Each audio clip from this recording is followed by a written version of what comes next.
नमस्कार, मी दिलीप सोडणे यांनी आज आलेलो आहे परभणी जिल्ह्यातील जिंतूर तालुक्यातील औंढा नागनाथ या देवस्थानाजवळ।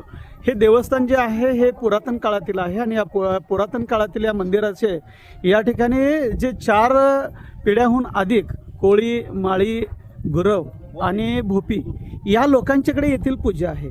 आणि महादेव कोळी जे जमात बांधवांचा मोर्चाला या ठिकाणी आलेले कोल्हापूर जिल्ह्यातील शिरोळ तालुक्यातील लाट आणि कुरुंदवाड आणि शिरोळ परिसरातील हे लोक या ठिकाणी आलेले आहेत। आणि या ठिकाणी आपल्याला हॉटेल नागेश्वर दिसतं आणि या नागेश्वरचे हे मालक जे इथं आहेत हे मारुती कोळी हे स्वतः या औंढा नागनाथ म्हणजे महादेवाच्या पिंडीचं या ठिकाणी ते पूजा अर्चा परंपरागत पद्धतीने यांच्याकडे आहे।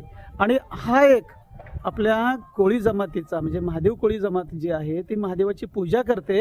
हे समोर आपल्याला औंढा नागनाथ या ठिकाणी दिसतोय आणि हा एक ऐतिहासिक पुरावा आपल्याला या ठिकाणी दिसतोय। या ठिकाणी तुम्ही जर आलात तर अवश्य आपल्या हॉटेल नागेश्वरला भेट द्या आणि या ठिकाणी मारुती कोळी यांनी या ठिकाणी आपल्याला इथं चांगला पाहुणचार केले त्याबद्दल त्यांना मी धन्यवाद देतो।